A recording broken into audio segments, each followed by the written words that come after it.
আজকে বাইরে ঘোরাঘুরি করলাম। আর কোনো প্ল্যান ছাড়া হঠাৎ করে যদি বাইরে যাওয়ার প্ল্যান হয় তাহলে কিন্তু সবই উল্টাপাল্টা হয়ে যায়।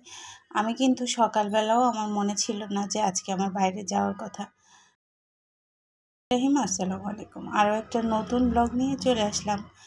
আজকে সারাদিনের ব্লগটাই আপনাদের সাথে শেয়ার করব।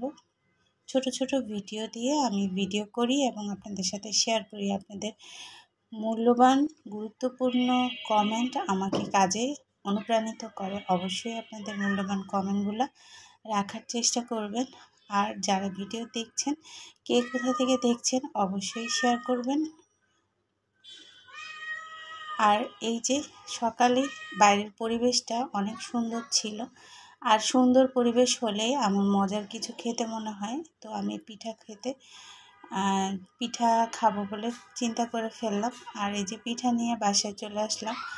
আর পিঠা সাথে সাথে রান্না বান্না শুরু হয়ে গেছে। এখানে আমি বেগুন ভাজি করে ফেলেছি, আর এখানে ডিম পোস্ট করছি, মানে ডিম ভাজি করে নিচ্ছি। আর সাথে কি তরকারি রান্না করলাম এগুলো আপনাদের সাথে শেয়ার করলাম।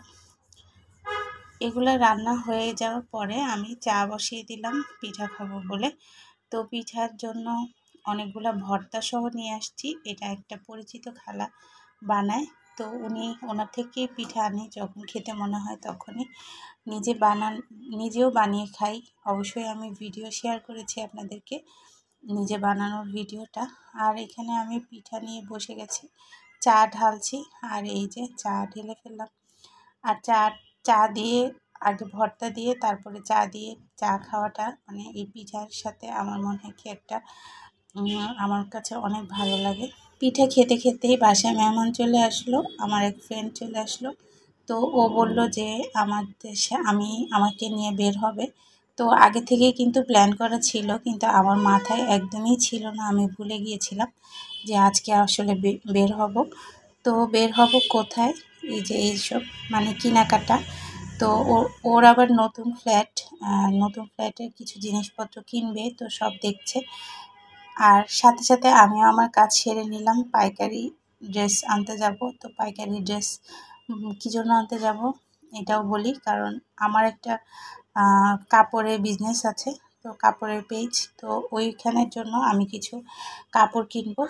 আর কেনার জন্য আমি গেলাম, যে দেখার জন্য গেলাম। একা একা আসলে দেখে চয়েস করা যায় না, তো কিছু কাপড় সিলেক্ট করে এসেছি, পরে ওগুলো নিয়ে আসবো।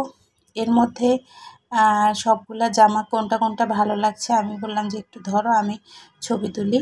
তো ও একটু ধরছে আর আমি ছবি তুলছি। তো এমন করে করে দেখতে দেখতে আবার আরেকটা শোরুমেও চলে গেলাম। এখানে আবার সব দামি জামা, মানে মোটামুটি 5 থেকে শুরু। আর এই যে মেয়ে মানুষ কোকারেজের দোকানে যাবে না, এটা কি হয়? আর উত্তরায় কিন্তু আলাদা আলাদা সব শোরুম। উত্তরায় যারা থাকেন তারা জানেন যে এগুলো কিন্তু কোনো মার্কেট নেই, সব আলাদা আলাদা এক একটা শোরুম খুলে রেখেছে। তো ওসব শোরুমে আলাদা আলাদা জিনিসপত্রই পাওয়া যায়। তো এইখান থেকে আর যেতে যেতে সাতকাহনের সামনে আবার চলে আসলাম।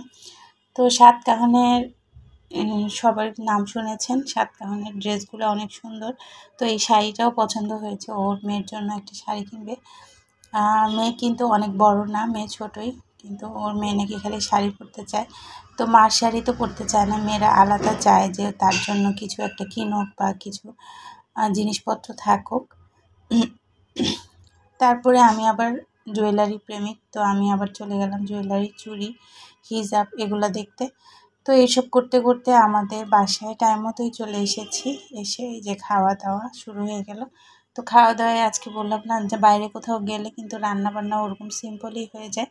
আর সকাল থেকে তো রান্নাবান্নার একটা চাপ গেছে। তো শাকটা আগেই রান্না করা ছিল, বেগুন ভাজি আর মুরগিটা রান্না করতে হয়েছে আজকে। আর সবাই ভালো থাকবেন। আমার ভিডিও কেমন লাগে অবশ্যই কমেন্ট করে জানাবেন। আরও একটা নতুন ভিডিও নিয়ে চলে আসবো। আজকের মতো আল্লাহ হাফেজ, আসসালামু আলাইকুম।